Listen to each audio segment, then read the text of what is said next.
पण हिच्याबरोबर पहिल्या दिवशीच आमचं जे हा हा हू सुरू झालं ते आज सगळ्यात चालू आहे. जेव्हापासून मला नाटक कळायला लागलं तेव्हापासून ह्या बाईची मी फॅन आहे. इतर वेळेला बळवंत म्हणा, लाडात बळवंत राव. एक्झॅक्टली. येड लागलं प्रेमाचं या मालिकेच्या सेटवर मी आता आहे आणि मस्त जरा ब्रेक मिळाला आहे आणि जरा खूप शशिकलाला कसं जरा खूप जास्त ड्रामा करायचा असतो ना, ती इथे म्हणजे स्क्रिप्ट घेऊनच ती बसलेली आहे. खूप स्वागत दोघींचं. कशा आहात? चाबूक. जकास. आणि इथे आल्यावर ना नेहमीच एक पॉझिटिव्हिटी असते. जरी शशिकला प्रेक्षकांना आवडत नसली तरी पण मुलाखतींच्या थ्रू माहीत आहे की अतिशताई कशी आहे मुळात. सो मला सांगा तुमची मैत्री किती जुनी आहे आणि काय सांगाल? मैत्री म्हणजे एकत्र तसं आम्ही फार काम केलं नाही. आणि सूनमध्ये काय गाडगे आणि सूनमध्ये काही हलकं फुलकं होतं, पण माहिती नाही ते एक ना छान वेवलेन जुळली. ती त्याच्यासाठी खूप कारणीभूत आहे आणि माझंही जमून गेलं बाबा. म्हणजे माझं असं फार मी थोडी लांब राहते कारण माहीत नसतं. पण हिच्याबरोबर पहिल्या दिवशीच आमचं जे हा हा हू सुरू झालं ते आज सगळ्यात चालू आहे. काही ना काहीतरी गप्पा होतात, काही ना काहीतरी गंमत येते. हां, आणि ह्याच्यात कुठेही गॉसिप नसतं, एक कोणाही बद्दल काहीही बोलणं नसतं, जाणून घ्यायची कोणाबद्दलची उत्सुकता नसते, इच्छा पण नसते कुणाबद्दल. पर्सनल तर सोडूनच द्या, पण तेही नाही. पण ती एक मजाच आहे आणि हिच्याकडे डॉग आहे त्याच्यामुळे तो एक त्याच्यामधला main एक कारण भाग आहेच. आणि दुसरं एक महत्त्वाचं कारण मला अतिशयात मी पहिले शिक्षिका होते. मी खूप उशिरा आली आपल्या क्षेत्रामध्ये, पण मग मी जेव्हापासून मला नाटक कळायला लागलं तेव्हापासून ह्या बाईची मी फॅन आहे.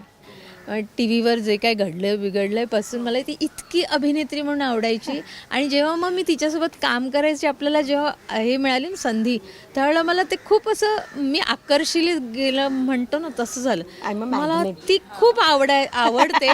आणि नंतर मग ॲज अ मैत्रीण म्हणून जेव्हा माझ्या आयुष्यात आली तेव्हा पण म्हटलं अरे हिला काहीच इगो बिगो नाही आहे, ही मस्त बोलते आहे. मग मला अजून तिच्याबद्दल खूप रिस्पेक्ट वाटला असं. हो, आणि मला तिच्याबद्दल एक आवर्जून सांगावं असं वाटतं. म्हणजे सॉरी मी जरा बोलते आहे. मधल्या एका टप्प्यावर ना तिच्या आयुष्यात एक स्पीड ब्रेकर आला होता आणि तिची मुलगी खूप हुशार आहे. म्हणजे ती गाते हे मला माहीत नव्हतं, ते मला आत्ता थोड्या वेळापूर्वी कळलं. शास्त्रीय संगीतात ती कार्यक्रम पण करते, पण ती उत्तम ती फिजिओथेरपिस्ट असल्यामुळे, वेल नोन फिजिओथेरपिस्ट, ही जी आज दिसते ना आपल्यामध्ये आणि इतकी छान चांगली टचवूड तसंच राहो बाप्पा, तर ते तिच्या लेकीचं आहे हे काम. आणि त्याच्यासाठीची तिची जी उमेद आहे ना त्याला माझं सॅल्यूट आहे की समोरचा माणूस करतोच, कारण आपली आई आहे म्हटल्यानंतर तिला वाटतंच आपली आई छान हिंटी फिरती मस्त पहिल्यासारखी खिदळणारी असावी. चांगल्या ह्याच्यात सांगायचं तर खिदळणारी,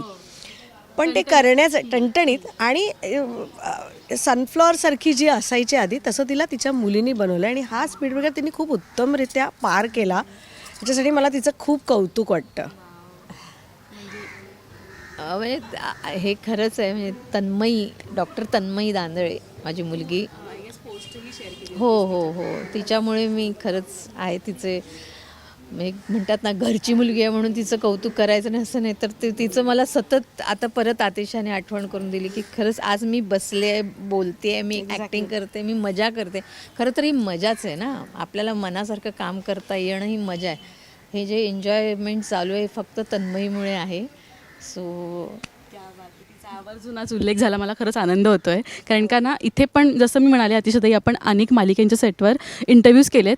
तुमच्याकडे बघताना नेहमी ती जाणीव होते की आपण कितीही काम केलं, कितीही आपण ती सिनियरिटी मिळवली तरी पण हे आपल्याला राखता आलं पाहिजे हे ना. त्याचं ऋण आहे, ते ऋण त्याचं निदान तुम्हाला फेडता काही काही ऋण आहेत ना ती न फेडता येणार आहेत. आता मी हिच्या मुलीला भेटलेही नाही आहे, पण ते ऋण वाटतंच ना की मैत्रीण परत येते, उभी राहते, परत उत्तमच काम करते. तर ते असंही न फेडता येणारी खूप ऋण आहेत. मग निदान त्याचा उल्लेख तरी करून त्याला त्याचा वाटा देऊया असं आहे. आणि मला एक आवडतं की शशिकला ना एकदम असं जरी निगेटिव्ह पात्र असेल ना तरी ती स्वतःमध्ये एकदम चिअरफुल असते है ना. तिच्या दुनियेमध्ये असते ती. कार्यक्रम कोणताही असो, आवडीचा असो, पण तिला नटायला मात्र आवडतं. शशिकला नाही, आतिशा पण तशीच आहे. म्हणजे ती अशी ऑन असते. तिच्या डॉग्सचं जेव्हा ती मला सगळ्यात बेस्ट पार्ट काय माहिती आहे का आमच्या मैत्रीचा, मी तिच्याकडे मध्ये मध्ये तिच्या रूममध्ये जाऊन फक्त काय ऐकत असते, तिचे बळवंतराव, तिची सगुणा आणि तिची हुसना. ते तिघं जण आता मी माझ्या सेट त्या मामांच्या सेटवर जाऊन पण सांगितलेलं आहे, त्यांना फेमस केलं. म्हटलं ती इतकी मन लावून सांगते ना की असं वाटत नाही की ती डॉगीज आहेत, त्यासाठी तिची बाळ आहेत. मग आज बळवंतरावांनी असं केलं, आज हुसनानी तसं केलं, आणि इतकं घुसून सांगते ना की याला एम्पॅथी लागते ग, याला ग्रेट. म्हणजे हे केवळ बघा डॉगी एक सांभाळण्याचं एक जे स्टॅटस असतं ते स्टॅटस बिटस नाही आहे तिचं, तिच्यासाठी ते जगणं आहे. तिची बाळं आहेत ती, तर तिच्या त्या बाळांचं ते सगळं बाळलीला ऐकायला मला खूप मजा वाटते. त्यामुळे आम्ही गॉसिप नसतं आमच्याकडे फक्त या बाळांचं हे, आणि माझा एक साहेब नावाचा माझा डॉगी आहे. नाव मला फार आवडलं, म्हणजे टॉमी वगैरे ठेवण्यापेक्षा असं काहीतरी आपलं आणि मराठी नाव. आणि मला एकाने मागे विचारलं होतं की ह्याला लाडात काय बल्लू म्हणायचं, म्हणलं नाही, लाडात बळवंतराव म्हणायचं, इतर वेळेला बळवंत म्हणा, लाडात बळवंतराव. एक्झॅक्टली. हो म्हणजे मगाशी मांजरीशी बोलत होती, मला असं वाटलं कोणाशी बोलते, नंतर खाली बघितलं की मांजर आहे, म्हणजे मैत्रिणीसारखंच तू बोलत होतीस, राईट? आणि ते सगळे येतात माझ्याकडे, माझी गाडी आली की एक तर गाडीत घुसतात, दरवाजा उघडला की त्यांना वाटतं जिथे तिथे फूड असेल त्यांचं, तसं त्यांना वाटतं. परत ते माझ्याबरोबर येतात, मॅ करत येतात, आणि हक्काने म्हणजे ते बेडवर उभे राहतात, इतका कल्ला करतात. अरे देणार म्हटलं की थांबतात, त्याला दिलं की बघतात त्याला दिलं मला नाही, असं वगैरे सगळं हे ना आपल्याला. आता तर काही मांजरी ना म्याव करून दरवाजाकडे बघतात की प्लीज ते उघड, कारण तो दरवाजा आपोआप बंद होणार आहे ना, तर ते असं उघडून नाही जात आहेत, तर तेही सांगतात. आता इतकी म्हणजे ती आता फक्त ॲक्शन कट तेवढं फक्त अजून कळलेलं नाही, तेवढं कळेल, कारण कधी कधी ॲक्शन म्हटलं की घुसतात. म्हणजे तिचं शूटिंग नसलं आणि तिच्या रूममध्ये कधी मला तिथे सांगितलं इथे बसा, तर त्या तिन्ही मांजरी येऊन त्या मी त्यांच्या रूममध्ये असते, इतक्या त्या. अगं मी पण पण ना आता म्हणजे मालिका एका पीकला आहे आणि खरंच प्रेक्षकांचं प्रेम मिळतं आहे, अशा मोमेंटला आपली एंट्री होणं, ते पण कलाकार इतके आपल्याला सांभाळून घेतात प्रत्येक सीनमध्ये. एक तर किती ग्रेटफुल फील होतं की इतक्या सगळ्या छान छान मंडळींसोबत काम करतात, नीनाताईसुद्धा आहेत, ती एक गट्टी जमली. ॲक्च्युली सांगायला आनंद वाटेल, मी ह्या सिरियलमध्ये आले मागच्या मार्चपासून, म्हणजे मार्चमध्ये मला वर्ष होईल, पण मध्ये मध्ये ही आई कोमात गेलेली आहे. म्हणजे एकदा एंट्री होऊन 4 दिवसाचं शूटिंग झालं आणि मग जी कोमात गेली ती डायरेक्ट 2.5 महिन्यांनी एका हॉस्पिटलमध्ये दिसली, मग परत 2.5 महिन्यांनी ती परत हॉस्पिटलमध्ये दिसली, मग ती एका वारीत दिसली, व वारीत त्या रायाने तिला पकडलं, मग घरी आणलं, मग परत तिला पळवलं, असं करत करत आता जाऊन वर्ष व्हायला अजून 3 महिने बाकी आहेत. तर ह्याच्यात ती आई आत्ता ताळ्यावर आली आहे, म्हणजे आता ती ओळखू लागली. पण हा खूप ऑन अँड ऑफचा जो प्रवास होता हा खूप छान आहे. मला खूप मोठ्या मोठ्या लोकांसोबत काम करायला मिळतं. एकतर आतिशा आहेत, नीनाताई आहेत, खूप म्हणजे ह्या लोकांनी आपल्या ह्यांच्या प्रवासात खूप मोठ्या मोठ्या मजल गाठलेल्या आहेत. कोहिनूर हिरा आहे ना, तो तिथे ठेवला आहे, तो आपल्याला मध्ये मध्ये तिकीट काढून जाऊन बघावं लागतं, तसं आहे. आम्हाला हिला भेटायचं, आल्यात का मॅडम, आल्यात आज, अरे वा, असं ते आहे. त्यामुळे आम्हाला तो त्याचं दर्शन इतका छान देतो आमचा. पण आता म्हणजे पूजाचं नुकतंच लग्न झालं आहे आणि ना आत्ता कुठे ती फेज सुरू होते ना की आपल्याला दोन्ही सांभाळायचं आहे, घरही सांभाळायचं आहे, करिअरही सांभाळायचं, राईट? आणि आपण त्या फेजमधनं काहीतरी गेलो आहे. तुमच्याकडनं काही तिला टिप्स वगैरे जातील आता पुढे? नाही, माझ्याकडनं तर नाही. एक्झॅक्टली, कारण ना कसं आहे की प्रत्येकाच्या जबाबदाऱ्या वेगळ्या आहेत. माझी वेगळी होती माझ्या घरातल्यासाठी, हिची वेगळी असणार, तिची वेगळी असणार. त्यामुळे खरं सांगू, उंटावरनं शेळ्या हाकूच नाहीत. ज्याने त्यांनी पाण्यात पडावं, आपलं आपलं पोहावं.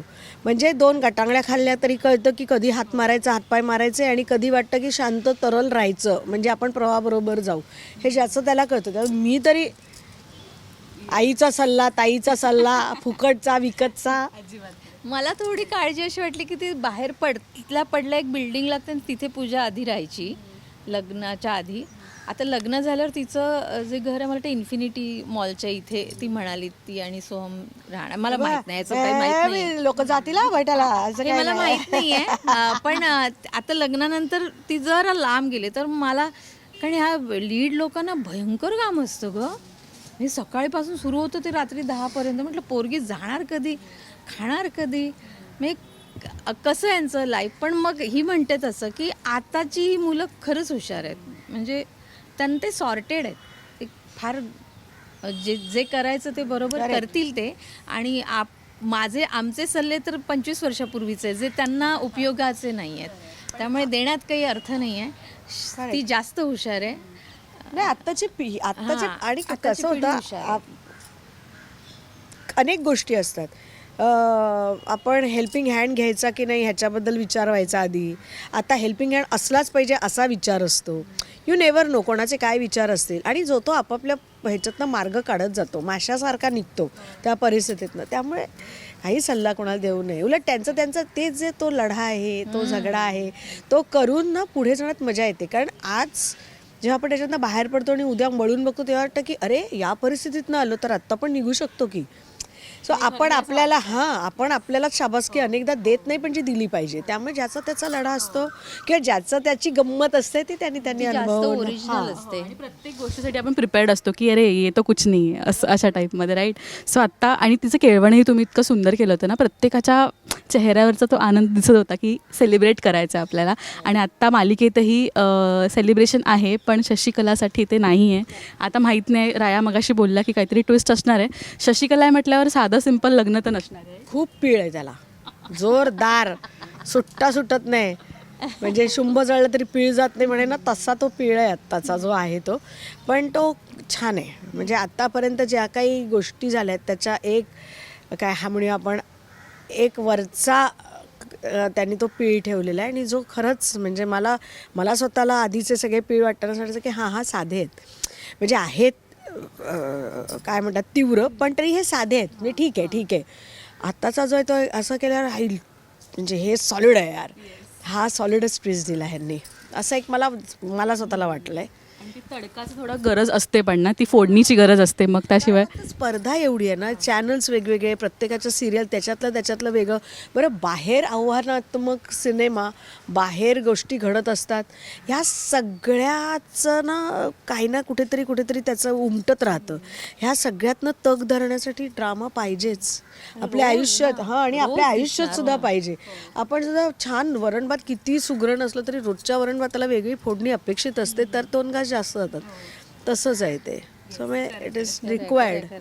रोज दिसतंय, त्यामुळे त्यांना रोज काहीतरी वेगळं, तो प्रेक्षक टिकला पाहिजे ना. शेवटी स्पर्धा आहे ही. म्हणजे ॲड येऊन सुद्धा टिकला पाहिजे. हां. जो माझ्या घरी टिकलेला असतो, आम्हाला बदलूनही देत नाही चॅनल, असं आहे माझ्या घरी.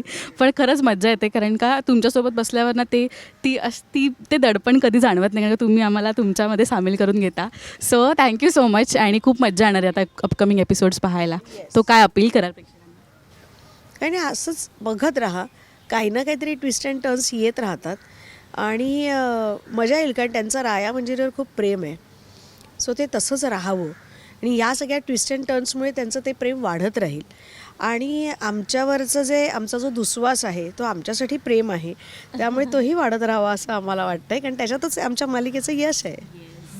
आम्ही बघणार आहोत. थँक्यू सो मच आणि खूप शुभेच्छा अपकमिंग सीनसाठी. दिशा खूप थँक्यू.